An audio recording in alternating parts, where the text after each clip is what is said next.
should.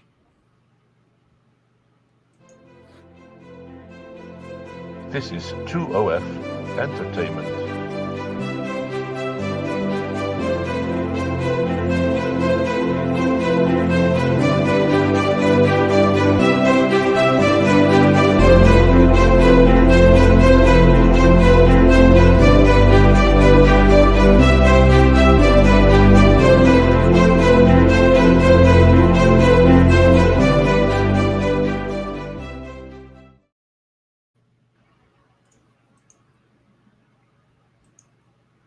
Well, here we are.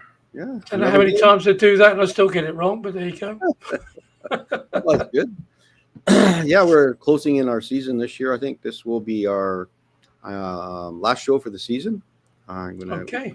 We've got a great artist to close with this year, and we'll start back in January again with our things. But I think our audience has lots of one. I think we'll do some reruns through the Christmas season a little bit. I need to take a little bit of a break for a couple of weeks and get some things done for myself and enjoy the season and do some of those things. But today we got a hyper-realist artist from northern Alberta, Brian Hohner. I think it's, we always think, should we paint realistically or should we just paint abstract, or should we just paint how we feel or do different things? But we're going to talk to Brian about a little bit about how he feels about what he does. I mean, he's a graduate of the Alberta College of Art and Design in the 70s, and he's been a lookout for the forest fires. So he had an exceptional opportunity to oversee nature, and aviation is one of his loves as well, and that kind of marries with the birds and the things. And talk about how those things influenced him in what he does. And some of his work is amazing. He's an award winner with Artists in Canada, one of the ones the jury chose as one of the top artists in our recent show this fall.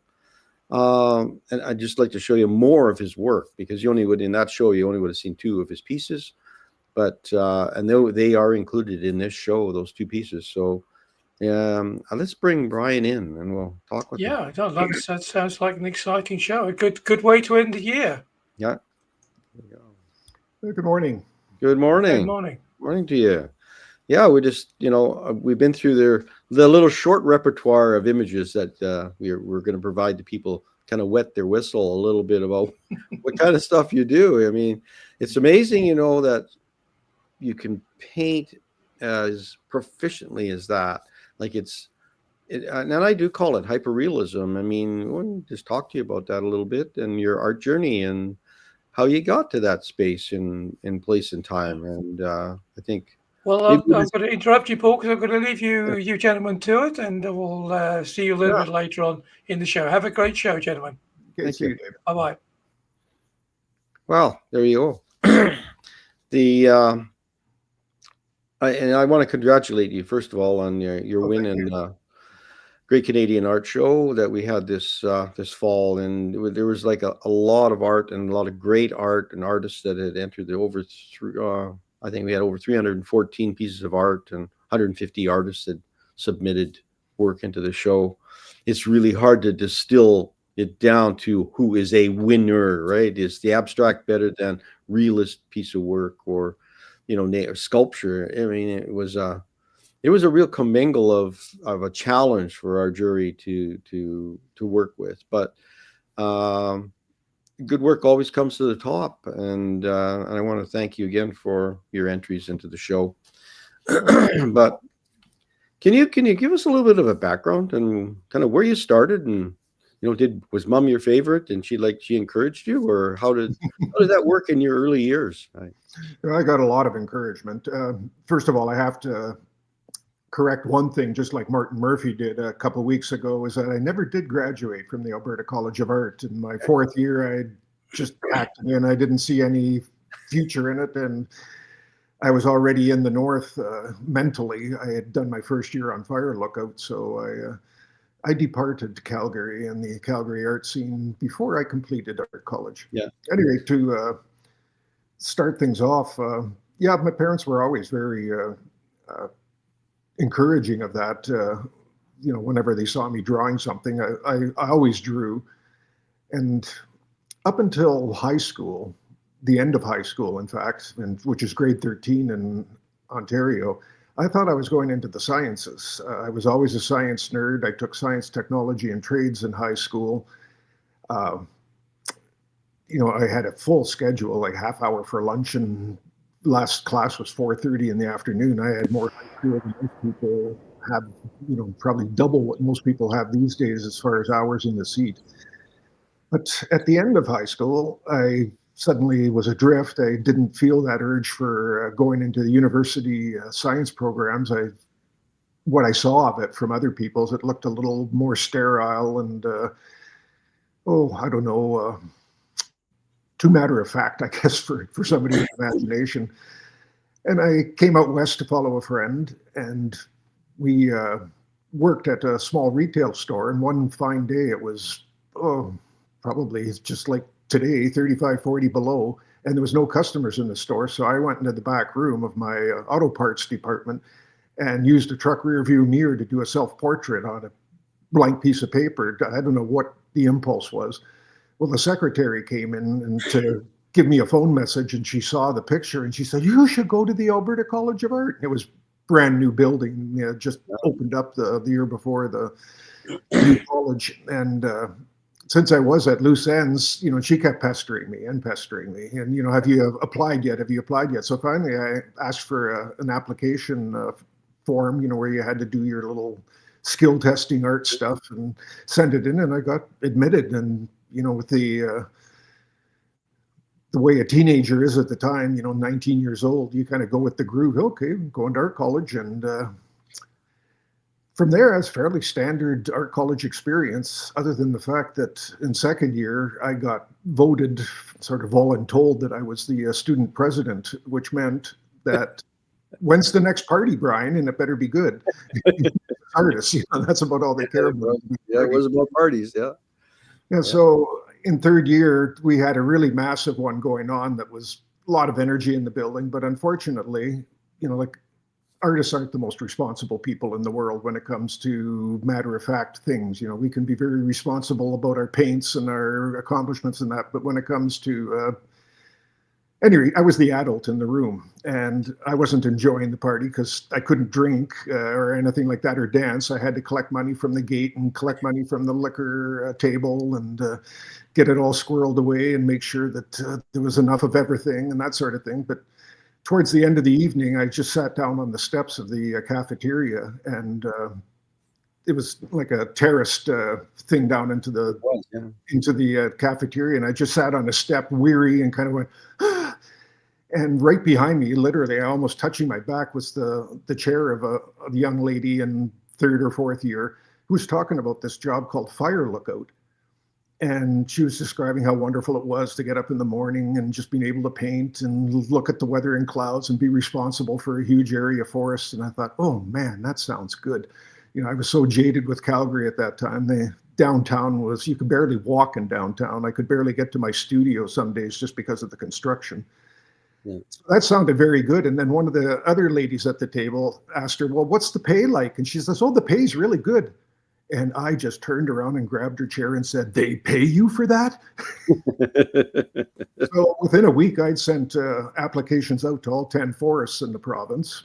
And by chance, Peace River Forest was the first one that gave me a job interview. So I hopped on a Greyhound bus and went up the whole length of Alberta to the Peace River Forest headquarters in February and got interviewed. And I've been here ever since. Yeah, no, you know, it's we're going to start the first image up because just show people some stuff, but we can still talk about what we're doing here. And I think my experience was, I went to the same college, and I was there the first year they actually opened that new college.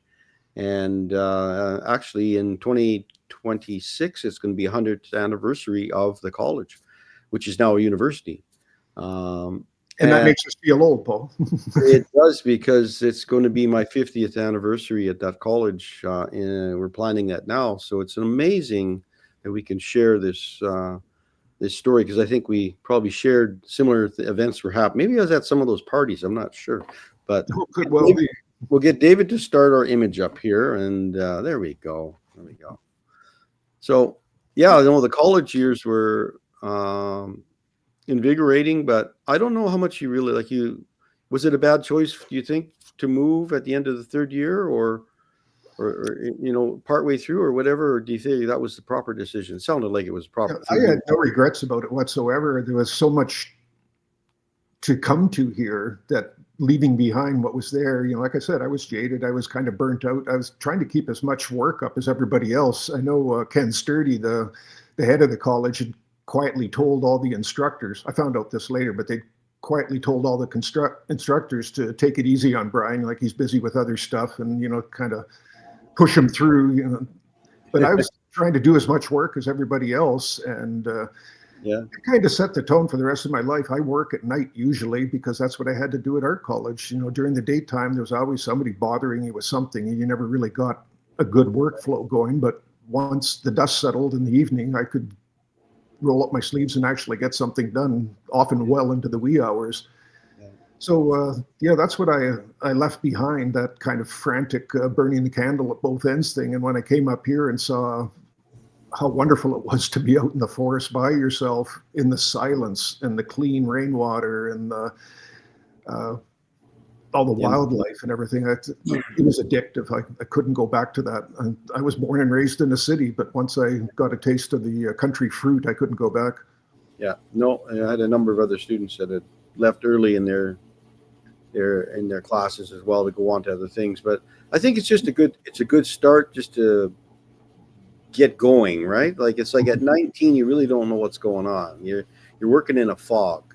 Yep, and that's right. You've got somebody says start here, and you follow the crowd a little bit until you find your feet, your legs, I guess, and you find your way of doing things and learning to say no and do what you want to do. And I think it tells you what you don't want to do, those kind of things. But I think, like, looking at this image right now, man, it just looks like a photograph, and it just like, but the detail and the searching that goes into a piece of work like this.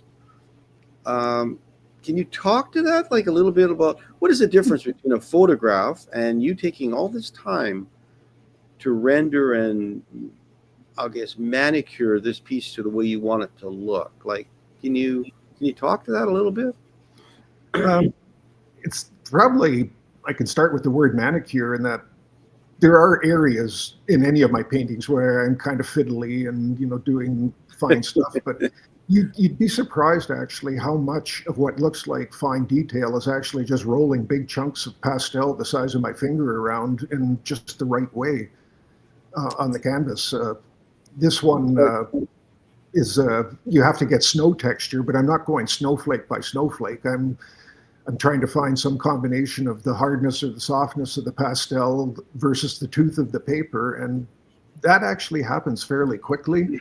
Yeah. There's a few little fiddly bits, like in the along the rail fence where the snow is sort of creeping down the rails, and that I do a bit of fiddling there to make it real, because that's what gives you the idea of it being snow. So there's always some place in a painting where there's fiddly bits just to make the rest work, but you'd be amazed how little actually messing around. Since it's pastels, you're never going to get to a 2-hair brush like some realists do. It's I've always got big clunky pieces of chalk, and I got to make them work.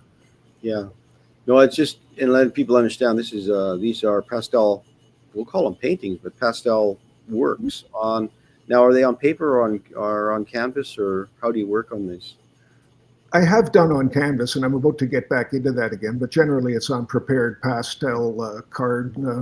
This one, I think, is a strange paper from Australia that I hadn't bought before or since, and it had quite a bit of tooth to it. Like, you could have used it as sandpaper quite easily. Yeah. And I think that's why I picked it for this, because it looked like it was going to lend itself to doing snow texture without having to get too fussy about it.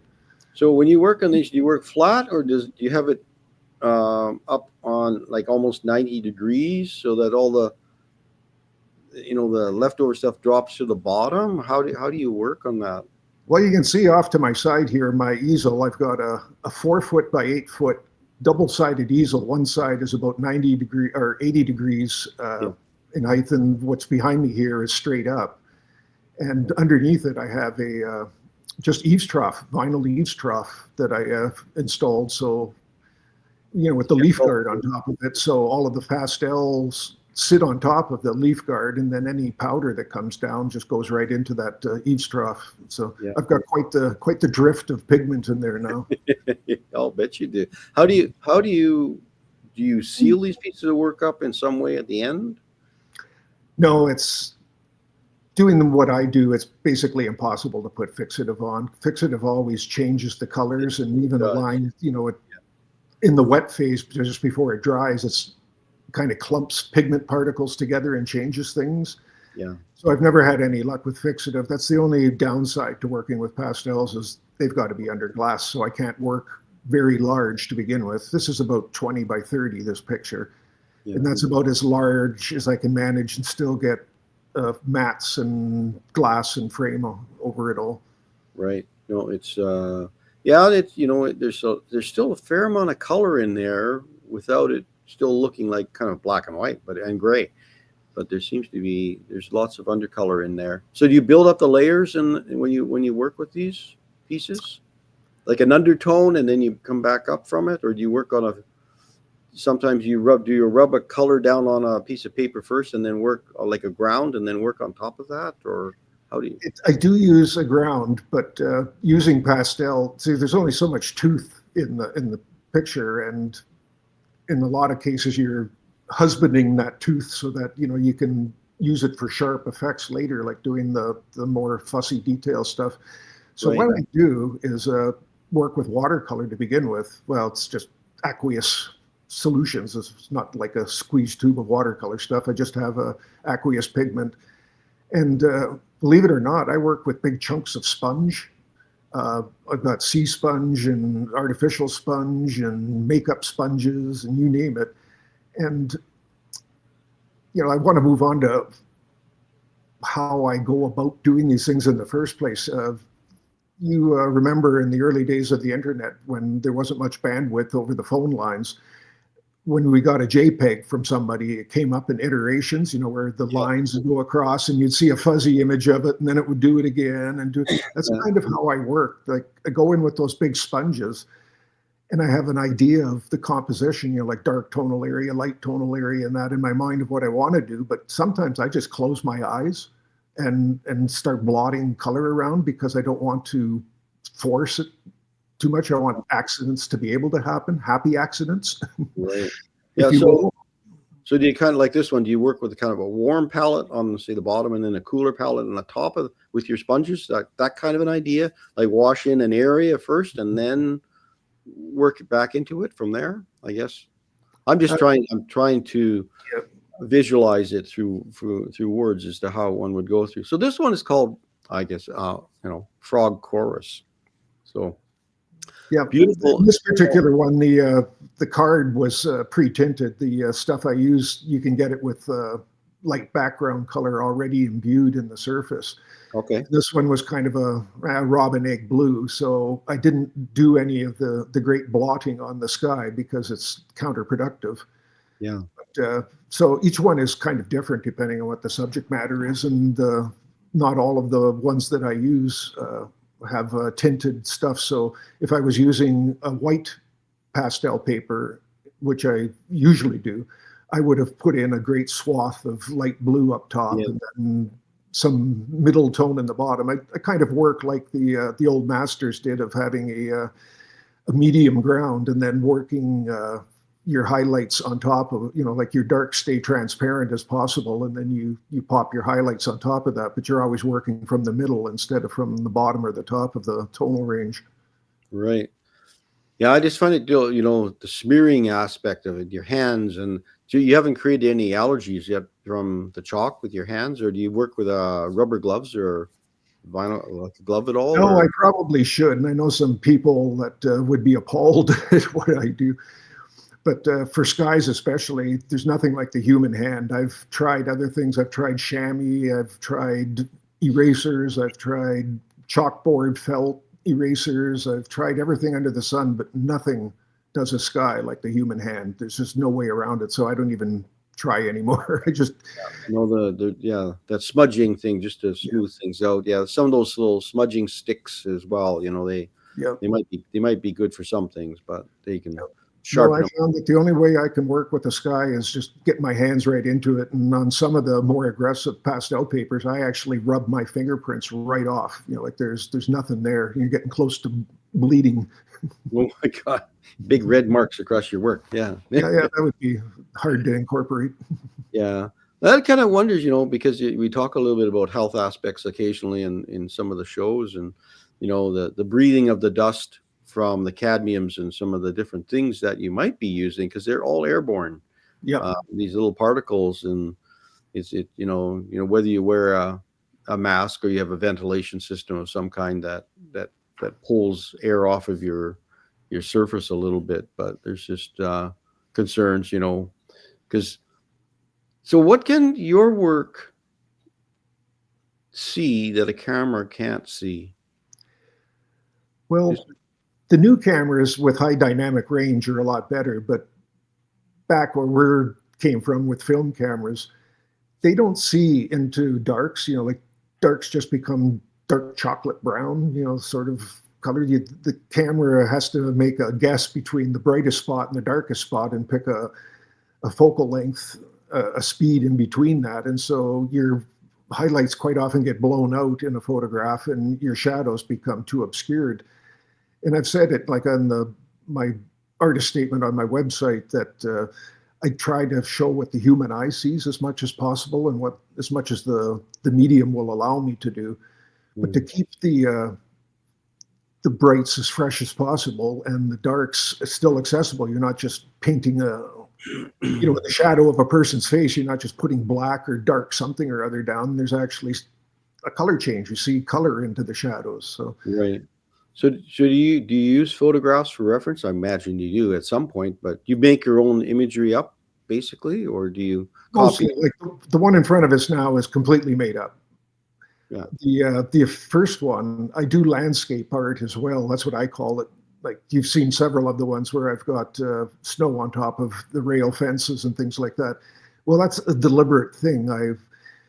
The one that you first showed, I had the poplar rail fence put up, and some bear climbed over it and knocked the poles askew, and I didn't catch that. And then the snow came, and it really fell in very interesting ways because of the poles being askew. And I thought, oh, I can work with that. Yeah. So the very next year, I think one of the ones that we have up there is the chickadees one, Survivors. I would deliberately, before the snow fell, go out and mess around with the rails of the fence.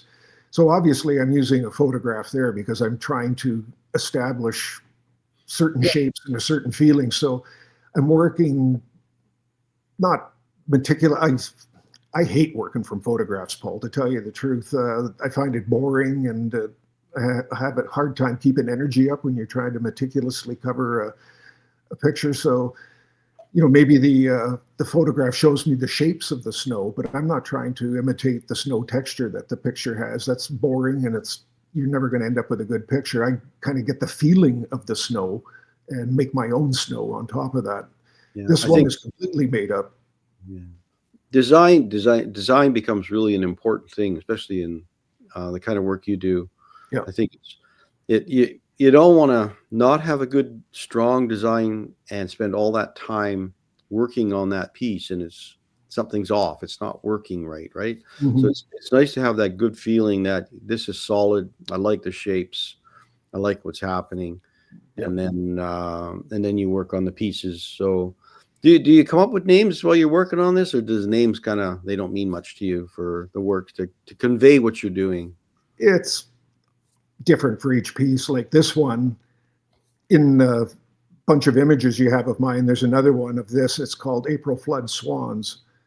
And when I was just about done with that picture, was near the end of April, and I was just finishing it off, and I was getting bleary-eyed in the evening. Once again, it's midnight, and getting a little bleary-eyed, he decided to go out for a little walk, and maybe hear the frogs out on the road. So I walked down the driveway. My driveway aims north, and sure enough, there was a meltwater pond right across there from me, and the northern lights were going, and it was reflecting in the water. And I went, "Oh no, now I got to do a nighttime version of this painting." So I got the daytime one, and I photographed it very, very well, very fine resolution photograph of it. And then I projected it on a equal size canvas and started meticulously copying every branch of every tree. Oh my gosh.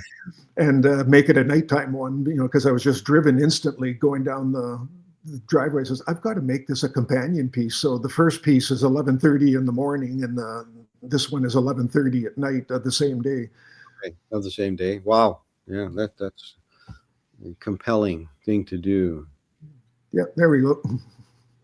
Yeah, that's beautiful. Yeah, nice light in this one. There's just there's an airy feeling. I love an open space feeling. There's some nice depth to it and light, and it's not this really strong, striking light, but there's a, with the swans and that in the foreground, there's a nice. They're there, but they're not there. You know what I mean? Like they're not the dominant thing in like a Bateman painting, or would be the bird is the important thing, and everything else is peripheral to the bird, right? Yep. Where this bird is integrated into the landscape as part of it's not any more important than that tree back there. They're all important together at one time, right? So it has a fuller view, a fuller thing. It's not about the bird or the tree. It's about the moment, I guess. Is that what you think? That's exactly right, because what started this off, like I said, it's completely made up. I didn't borrow from anything other than the whole Peace River country farmland is all I borrowed from. But I love that time of year where, it's the same around where you live, that spring comes on so fast. When people back east ask me about it, I say it's sprung, not spring, because it's over before you know it. And I wanted to capture that fleeting 2-week roughly time period where the whole world reanimates again. You go from that sterile, well, not sterile, but seemingly sterile winter landscape like the first one, where there's barely anything alive that's visible, to the return of life, trees budding, swans and ducks overhead, and young animals starting to frolic around. And I wanted to capture the essence of that spring feeling, and that's what brought me to it. And I just started tootling around and making. The really only green thing is the coniferous trees, and really that little bit of warmth from a stubble over on the left side there. But I like the feeling that this one's got a little bit of a world camber to it. Like it's not a straight horizontal line. It's starting to curve a little bit, which gives you that feeling of a worldly experience, right? I feel it feels worldly to me. So like you could move on and see something else in another place, and it just go around in a big, massive circle, right? That's fairly astute, because I did go out of my way to not make it a perfectly straight horizon line, just to keep some energy in the picture, in the landscape. Well, it keeps your eye in the page as well, like going to the edges and down rather than just straight across the page. Yeah. So many people think that Alberta, Saskatchewan is flat, and you don't realize that when you get into the North Country, it's rolling hills, and there's Canadian Shield comes through in Saskatchewan across northern Alberta a bit there as well. So you live in heaven there, sir, at Peace River country. It's gorgeous country up there. Yeah. It's in the soul. I can see why you did your 4th year up there, right? Yeah. That was basically it. Yeah, well, it's always a thing. What am I going to do when I get out of college or university? How am I going to make a living doing what I love to do? And you found it. You found the way to do that, and you knew it within that moment. Talking to a few people, and said, "This is perfect. I get paid to do something that I like, but also involved in able to do my art and respond to nature." Yeah. And best of all, forestry, working for forestry, you're only 5 to 6 months of the year, so you got that whole rest of the year to live off your summer wages and keep painting. Yeah. No, it sounds a little. I didn't know if you wanted to be a little bit like red green with the the guy living in the tower there going a little crazy, but can you tell us a little bit about that experience of, that forest type of life, like living in that tower, helicopters, planes, and that energy that's involved in that? Is it low key, or is it, when the fire season is on? I suppose now it's probably nuts if they have similar things, but I don't know if they do. There's no steady.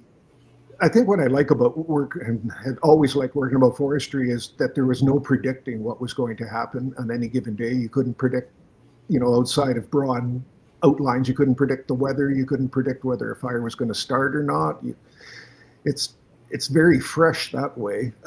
I likened it to a lot when people ask me this. I say it's warfare without the horror of taking life. Because when you're working in forestry, even when you're alone on the fire lookout, you're connected to the whole web with radio. You're part of a team that's responding to events. And although I'm basically an introvert, it feels really good when human beings do things together and you're part of it. Yeah. And you see the whole thing working. You're like, okay, now you're on. This is your part of the drama, and a new actor comes on, whether it's a helicopter or an air tanker or a support crew coming in, and you feel part of it, and without the bloodshed of warfare. But it's kind of a benign civilian warfare is how you're going against the vicissitudes of nature, and it's a whole team of people working together on it, even when you're isolated on a fire lookout. Well, we'll let people know that we've got some aviation pictures coming up at the tail end here, and hang in there for that, because some of the stuff is amazing. We've got some great stories. But here we got the black swans at the moment, and this one feels really portraiture, like a little bit of the birds themselves, like the place they're in, this nice little marsh area that they're on. I don't see these that often though, in black, like black swans. Well, this was a commission. Like, black swans are only native to Australia, Indonesia, Southeast Asia, that sort of thing. They're not in the northern hemisphere at all natively. So you do commission, yeah. Yeah, but this lady that was actually the school bus driver for my children, she knew I was an artist. Of course, in a small town, everybody knows you're an artist. And she had a very, very good childhood friend that was enamored of black swans. And she wanted a black swan picture, and I was at loose ends at the time for something on my easel. So I thought, okay, sounds like money in the pocket. Let's go. And so I went on the internet and got all the black swan pictures I could find. Fortunately, a couple of our local people are real bird fanciers and have had sort of bird fancy farms where they have 20 or 30 exotic birds around, so you can get a look at how the feathers go. And as far as the lake goes, some of my in-laws are in Nova Scotia on Pond Hook Lake, and so I took a whole bunch of pictures of the water area and rocks and things like that. So I had some reference material, because you're not going to find this where I am in northern Alberta. We don't have a lot of rock. We have gravel and clay and trees. Right. So it's a pastiche of that, two swans that are out of place on a Nova Scotia lake, basically. Yeah. That's what you have to do. But, finding that ability to source information for your work, right? It's like, if you hire a model, go and find the person, pay them, do their model work, involve them in your work, right? But don't try and make something up or take something out of a magazine. It's really about, take the time and effort to make those pieces yourself. And the energy it all comes back, like, and I don't know how to explain it to people, but sourcing your own information is really important. It's the history, it's the background, and whether you pull stuff from Nova Scotia or not, they say that water, it looks believable, the rocks make me believe it, right? And that's what you've done. Like, this could be Australia for all I know. Like, it doesn't matter, as long as you do your research as to what kind of water, what kind of rocks, a little bit, and you try to put it together. No, gorgeous. Well, you hit on the exact word that probably motivates what I do at the foundational level. And this came up, interestingly enough, in your first two interviews with the other winners, that they both mentioned believability. And that's what I go for, is believability. I'll stop painting once I believe in it. It doesn't have to be every last grain of sand or every last snowflake or every last lily pad. Yep. It's once I get to a level of believability that I know if it satisfies me, it's probably going to satisfy everybody else in that regard of being believable. Yeah, we're always at that stage of when do I stop, right? When do I need to put it down, right? And leave it because it's done. And I think, you're right. Like, how do you find that moment? You say, okay, I don't need to put any more in. You step back, look at it, and say, do I believe it? Yeah. And or do you show it to someone? Do you show it to other people before work goes out the door? No, just anybody who comes through the door, might say, can I take a look at your work? And say, sure. But no, I don't go out and try and source other opinions. That's one thing I'm kind of in a desert here for, is critique from fellow artists, that can talk about, not just composition, but, the material stuff. And, you've succeeded there, Brian. I know you fell flat on your face there, that kind of tough critique that you got in art college. I don't have that. So that's probably a failing of where I live. I've set myself up here, and there's one fellow artist here that is very accomplished as well, that only lives about a 3/4 of an hour away. So I'll have that as a source. But other than that, no, I'm kind of a one-man show. Well, the internet does offer lots of things with different Zooms with artists that you like and different things. I'm glad you're part of Artists in Canada, and I think it's there in the new year we'll probably have some kind of, I'm trying to figure out some kind of networking way where our members can talk amongst themselves about their work, and find other artists that do similar work or have similar aspirations, rather than even similar work, just doing different things, and you can talk about the processes and things. I think it is about connection and trying to find things, and working relationships. Because a lot of us are working in you work by yourself in a studio to start with, or you're kind of alone really for a lot of your work. But it's nice to, like you said, to feel a response by, I guess, someone who is at your level of accomplishment, I guess, or understanding. But even having a 5-year-old look at your work and tell you something truthfully from their heart, sometimes that's quite, oh yeah, he's right, I've been wrong all these years. And this 5-year-old tells you what's wrong with your work. Yeah. But it's just the freshness of ideas, right? And so we've this beautiful, the waxwings. Yeah, they're my favorite birds. I'm a bird fancier, but they're my favorite ones. I call them dolphins of the air. Well, if anybody's had to experience these birds, we get them in this early spring before the snow is left, and they'll come down and just in hordes, like massive, like there might be 100 birds in one, and they'll come in and clean all the berries off your tree. And then the whole group just pick up and move to another tree, and then they move. So they travel in, I guess, I don't know what they were in, clumps, I'll call them, but I don't know what they call the group of them. Yeah, well, that is a lot of what once again informs my work. As I told you before, that I didn't know I was going to be in arts. I thought I was going to be in the sciences, but I never left the sciences stuff behind. I am a complete nature nerd. I birdwatch.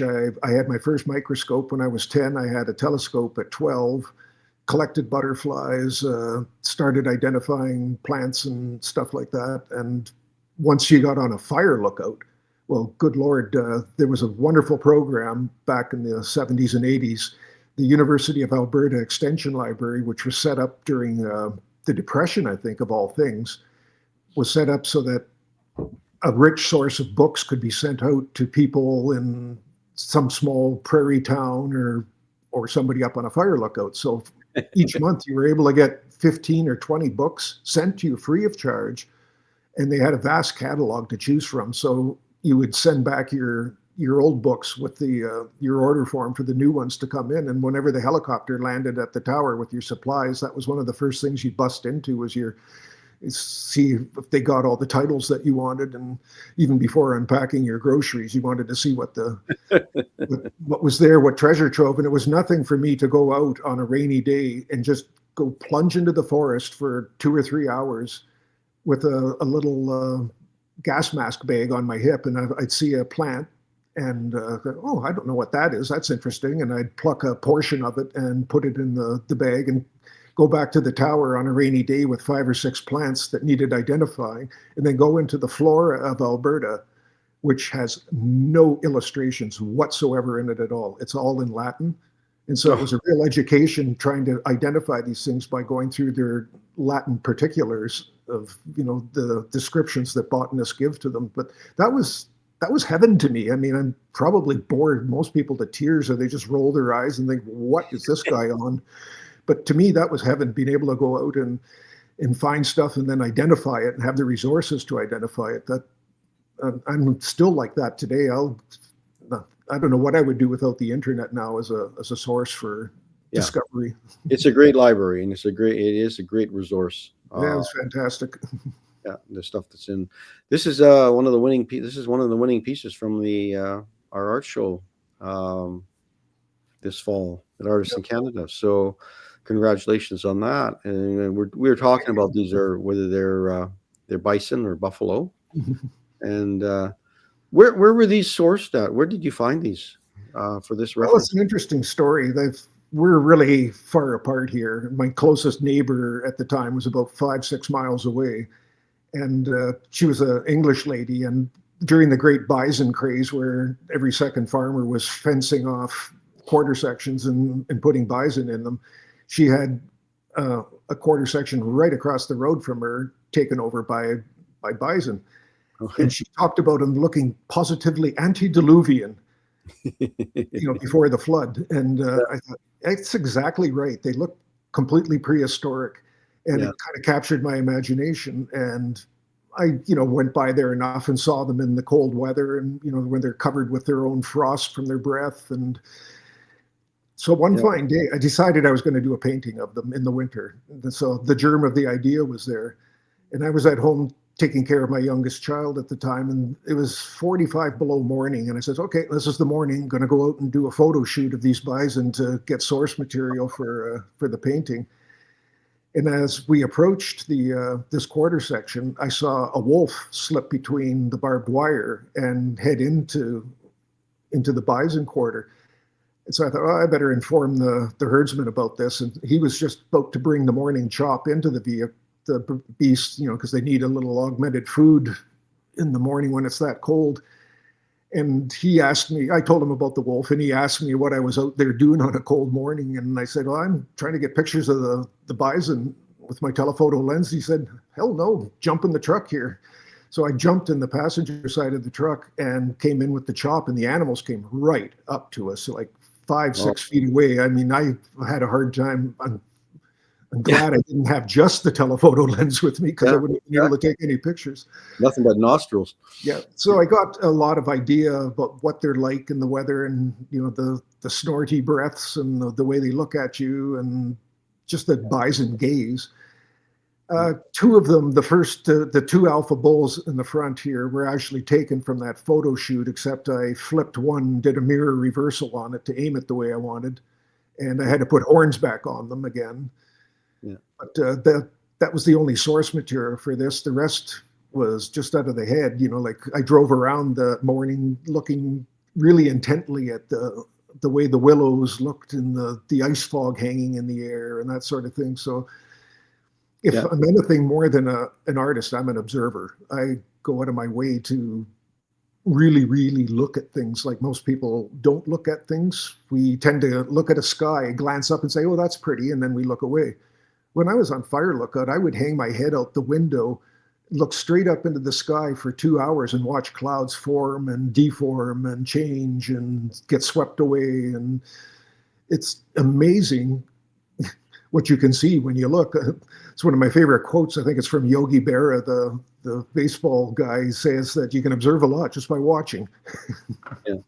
No, I think, it was a great opportunity as an outlook or a lookout ranger like you were, because it afforded you the time to observe, right? There was no television, there's no handheld phones, there's nothing. You had books and you had a window, right? And you said, what am I going to do now? There's no fires, there's nothing else. And I said, well, I'm going to observe.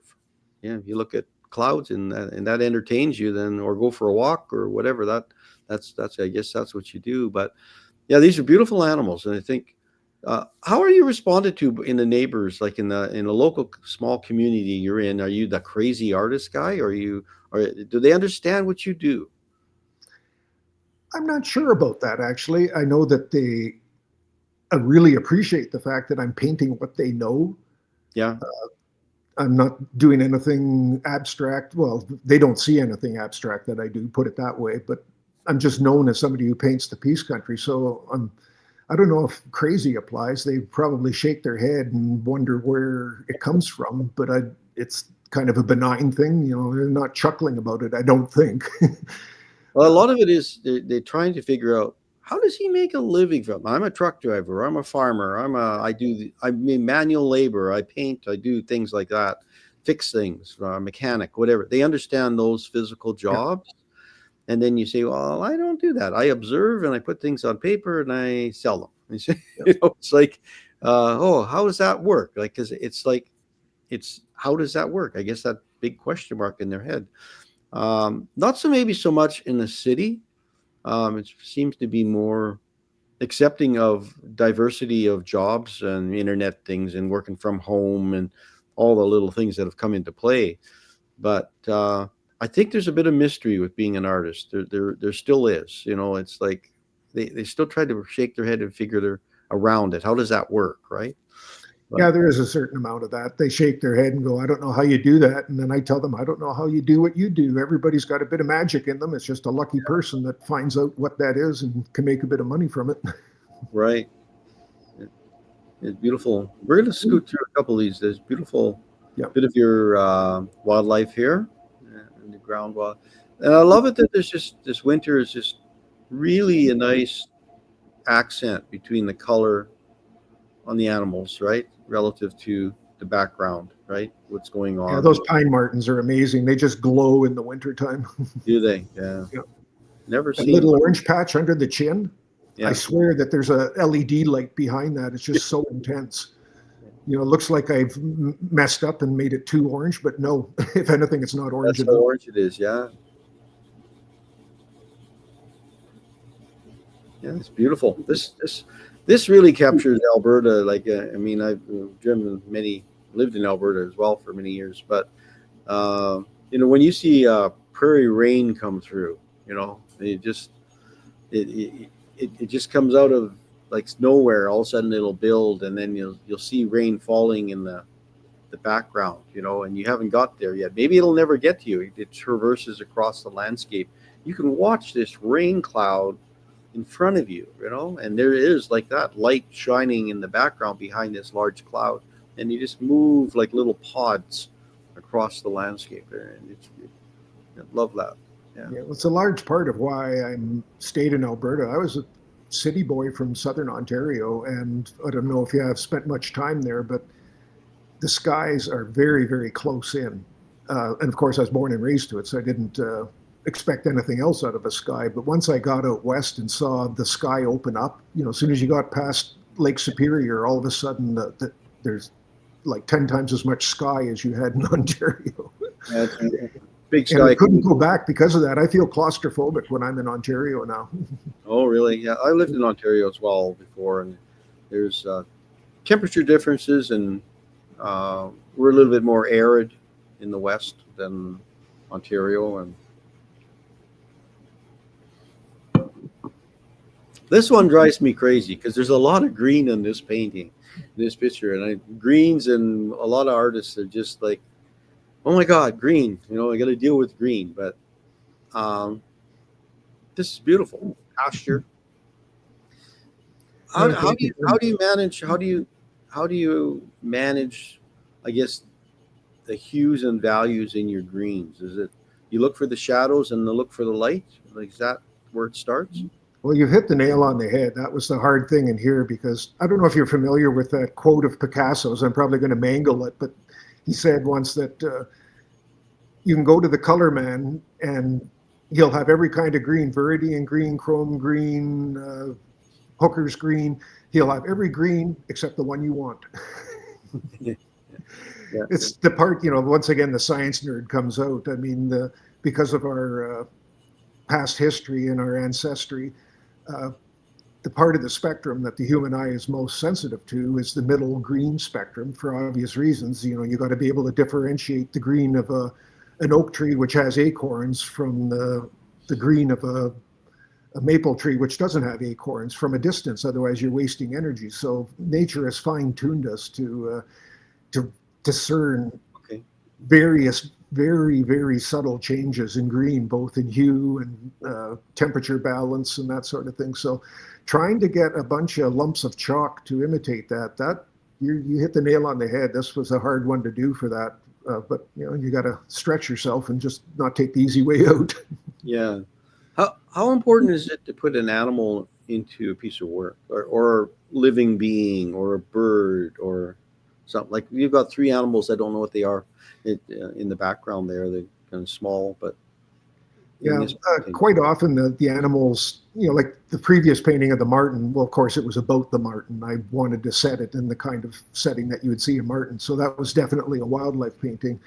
But quite often the animals appear later. Like the painting starts first, and I was going down the road in the pickup truck one evening at this time to haul some water, and there was these three bull elk that were sitting there staring at me, and with the sun hot on their flanks. And I stopped and took some pictures and went, geez, that's neat. And they weren't spooked because they were too young. They didn't know better than to not hang around a human being. So quite often the animals come into the picture later because it's just honest. I'm not trying to fake stuff up here, even though it's totally made up. I'm trying to make it believable once again. And we live in a place full of animals. It adds a nice subtle underscore in that little clump of trees. So just the color of that tawny color, the spark of light gets picked up on their hide. Yeah, it's got a nice feeling. I want to get to your aviation pieces, so we're going to move a little bit on these ones, but it's another one similar to your very opening shot of I love the abstractness of all the end cut on the poplar, the way they're stacked, and how that snow also ridges on the tops. And people look at those kind of things. It is really an abstract painting, a piece of work. That's what motivated it. Yeah. And once again, the bird came in later. The bird kind of flew into the painting about 3/4 of the way through it. Yeah. But this was another one of my landscape ones. When I homesteaded here, I carved a place in the forest, and it was second growth forest. This used to be parkland here, and there was all these young aspen trees around. And the first winter that I had them piled up to make a firewood out of, well, you stack them up flush at one end, and so that you can easily chainsaw off the pieces that you want without having to rearrange all the time. Right. So they were set up, there's 5 and 6 and 7 foot poles all stacked up. So the other side was all these irregular lengths. And I saw how interesting it was the way the snow hit them, because once again, it wasn't regular. So the next winter I went out of my way to make a pile again, expanded the clearing, and nature provided. We got this one snow in January that was about 1.5 feet, and then 10 hours later had another 2 feet on top of it. So we've never had a snow like that here before or since. And so that motivated the painting. I thought, wow, that ever worked. Yeah. And it gives you that nice ragged edge on the bottom, with the snow. So everything isn't down flat on the bottom on the ground. That thing just kind of naturally carves away. This is where I want to get to. We got a few pictures here, and I'd like to make sure we spend some time talking about some of your aviation. Now, this was a commission piece you said previously. Yes, it was. Yeah. Yeah, beautiful. So how do you get the aerial aspects of this plane? Like you're looking down, this is a dramatic shot. Like it's Well, I've been very fortunate to, like, I can make this stuff seem real, I think, because I've lived it.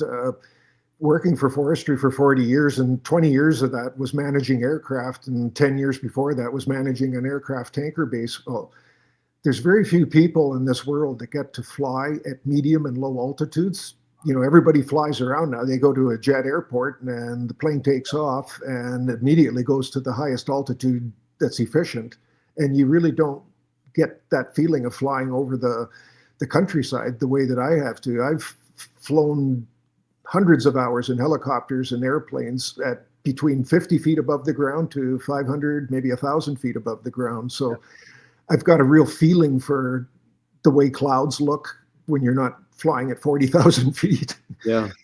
And the different I've clouds. flown in close formations with airplanes. You're like on a bomber group going to a fire. I've flown beside the bomber, you know, where you almost feel like you could reach out and touch it. Yeah. No, and the different cloud formations for the time of day, time of year, like all those things change, whether they're cumulus or not, or yeah. Oh, I researched the heck out of this painting. Hundreds of hours of, well, maybe not hours, but hundreds of pictures of these planes until I came across the right source material, and then looking at typical weather for the mid-Atlantic in February 1944. Yeah. Looking, you know, I had to research what the cargo vessels looked like in the middle of 1940s, so that even the small ships on the ocean below there are accurate. So where did this plane actually come from? That was it? They flew out of Iceland as their base, but this plane was actually made in Victoriaville, Quebec, on license from Boeing. It's a Boeing aircraft, and they were made, you know, where Vancouver Airport is now, Sea Island. They made a pile of these there before it was the Vancouver Airport. Right. And then in Victoriaville, Quebec, they made these as well. And we actually returned the favor and sold some of them to the Americans, although it was their design. So it was a Canadian-built plane with a Canadian crew in it flying out of Iceland. Yeah. No, it's a gorgeous plane. I mean, we got to show another one here. Here we go. This one is so weird with the color, like the I guess this is something to snuff the fires out. I guess is it a powder that they put down, or foam? It's a liquid. It's a liquid. Okay. There's different products like the scoopers that you see that fly off the lakes after scooping water. They inject a foam in, which is sort of like the wetting agent that they put in dishwasher stuff so that there's no spotting on glasses. It's a wetting agent that breaks the surface tension of water. This stuff, retardant, it's fertilizer salt at about a 10 to 15% concentration. And then they put it used to be they put iron oxide in, which is what makes our blood red, but now getting away from that. And they just have a fugitive dye in there so that in a couple of years, the red color dies out, so you're not making the forest ugly. Yeah. So they're basically just spreading fertilizer around. And it's like, what it does is, like when you throw a mitt full of salt into the boiling water before putting the spaghetti in, it raises the boiling point, and that robs the fire of energy. It's got to expend way more energy to evaporate that liquid that you're putting down. So you're stealing energy from the fire is basically what it does. Oh, okay. Didn't realize that. Yeah, that's it. Part of that science thing that's involved in what you do as well. Yeah. For 10 years, I had to do twice a week checks on the retardant to make sure that the salt content was right and the viscosity was right. And so you worked actually in the management area after the fire tower. You worked at I think one of the stations that house the planes and gas them up and do all those things. Is that where you worked at? Yeah, there's 10 primary tanker bases in Alberta, and I managed one of them for 12 years, something like that. Yeah. Well, 2 of those years I was the loader that loaded the planes, and then the other years I was the manager of the base. Right. Yeah. There's another one coming by here. So. Yeah, that was another commission where the guy who flew this plane, he polished his propellers. That was his fun time project, is making mirror polish on the propellers. That's why they're so glinty. every year he would show up at the tanker base in May at the beginning of contract, and he'd climb down the ladder, and you go meet him and shake hands, and how are you, Dennis? And the first thing he said is, "Have you done my painting yet?" And I said, "Why, are you commissioning me?" And he would just sort of chortle and kind of walk off, without making a commitment. That was his running joke, is, "Have you made my painting yet?" Yeah. And so one winter I thought, hell, I'm going to make a painting and see if he bites. Well, that's good. No, it's a gorgeous piece. Yeah. It's nice to see, there is kind of a thing that works, birds and planes and how they work together, and nature, and, I guess your involvement with nature in the Peace Country, and I think we're back to our birds here again, but this is interesting. If you squint and look at this one, it's just got a really neat abstract to it, like the layering, between the white snow that's sitting in there, and then you look, there's birds in there, and then you look, there's leaves, and there's kind of it's really an abstract piece. Gorgeous. Oh yeah, from 12 feet away, you'd say it's abstract. Yeah. No, it's how big a piece would this be about? This? It's in that 20 to 30 range again. Yeah, too. I can't remember exactly, but they're all about that size, because I don't like working small, but I can't work a whole lot bigger without it getting way expensive. Yeah, full sheet of paper and stuff, but on those things. What's some of the biggest pieces you've worked on? Like, what size have you worked in your medium? One that I finished a couple of years ago called Checking the Cows, and I used 3 of these panels. Once again, it's hard to find glass or mount glass when you're working really big. At any rate, I wanted a big expanse of Northern Lights scene. So what I imagined was a farm wife waking up with her husband in the middle of the night. He's got to go out and check the cows in the springtime because it's calving time. And there's still snow on the ground in March, and she's at the kitchen window, stirring some more milk so they can get back to sleep again after he comes back in out of the cold. And I was just captivated by that idea of, somebody going out into these, the empty early morning hours, like 2 a.m. in the Peace Country, and there's not a sound around except coyotes in the distance, and he's swinging an old hurricane lantern. And I wanted to capture all of this, plus the huge landscape as well, because of course it is a huge landscape. So I made it over 3 panels. It's a triptych, and it's part sculpture. I made out of rock maple. I have a workshop, and that's another one of my things that I do. I made an actual kitchen window, with a windowsill and an apron underneath the sill, and it was 3 panes, and I slipped the 3 20 by 30 panels into that. And so I could put some museum glass over them without going to huge expense. And so that's the biggest thing I've been able to do. And that's roughly 34 by 64, something like that. That's a big piece. And even with glass, it just gets heavy. It's just a heavy piece try putting 50 pounds of rock maple around it. Exactly. Well, that's been great, Brian. I think we could talk for hours, especially about your airplanes. We never really spent a lot of time talking about aviation and how you don't want to get me going on it anyway. Well, you never know. We'll have in our new year, we may have you back again. We can talk about some of your work, and maybe we'll deviate and talk more aviation and some of the other things that you did.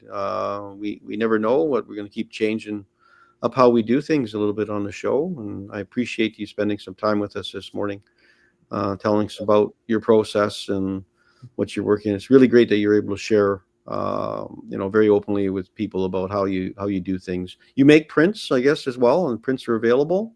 Yeah, it's something I'm quite adamant about. I know that we've spoken about this, about how there's sort of a nose in the air elitist thing about giclée prints, but it's really important to me to be able to make affordable art for the people up here, because I'm painting their stuff, but they can't afford my paintings, or think they can't afford them at any rate.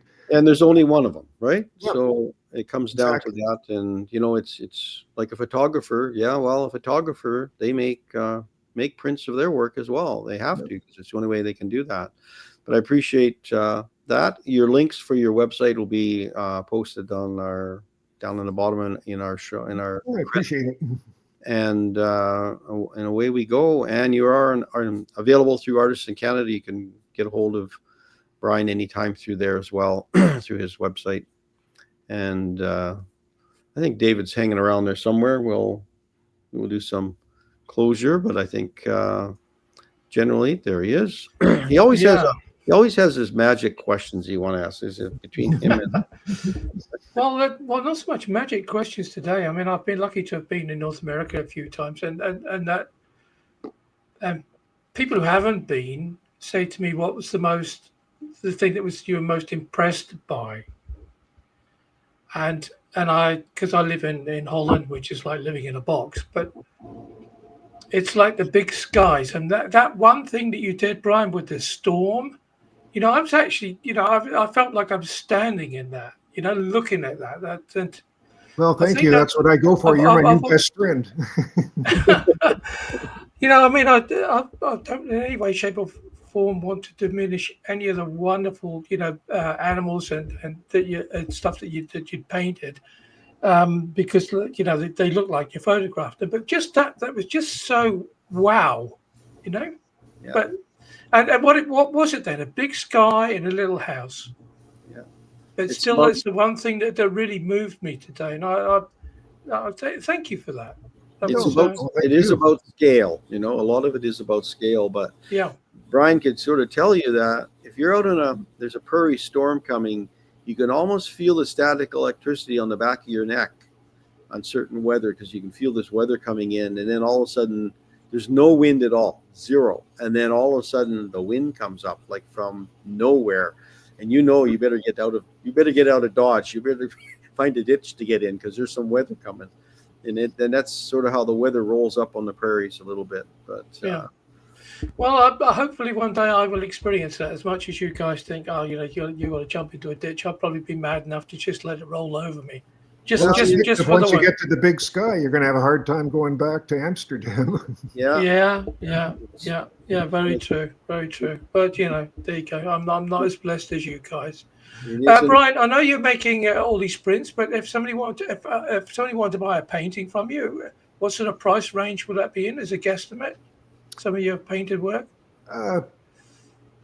Most of the ones they showed today are in the $5,000 to $8,000 range, around there. Okay. But that's framed, completely ready to hang on the wall. The framing. There's about $500-600 worth of framing, because I'm pretty particular about how things get framed. I think a lot of work gets destroyed by, like you've seen print galleries, and they always leave this white border around the picture, and it just defeats it, because I'm always fighting the values, you want to save that white for the glint off of chrome, or the glint on water or something like that, and then they put the bright white all the way around the painting, and it kind of sucks. Well, because you have to pay for the passepartout as well, don't you? That's the thing. So to get another. Well, that's all extra. I mean, you got to have a bigger frame. It's got to be the passepartout. We know how that works. Mm-hmm. But thank you very much. And of course, prints are available for all your work, or a selection of your work.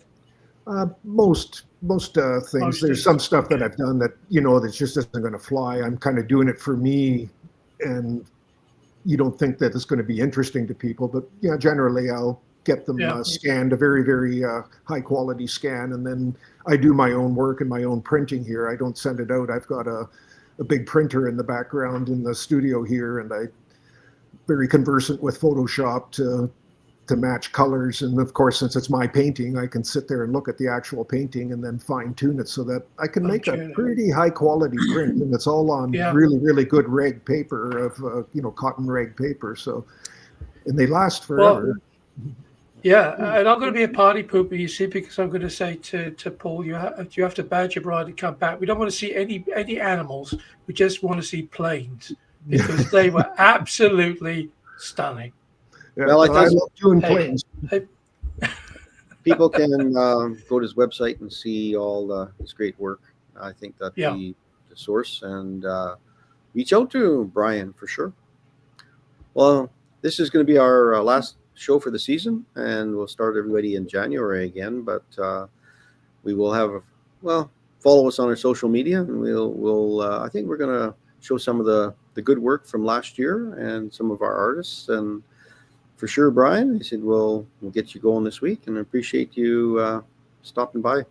Well, I Appreciate it. Yeah. love the Yeah. opportunity. Well- It's been fun talking to you. Thank you. Well, I'd like to say on behalf of 2OF Entertainment, thank you, Paul.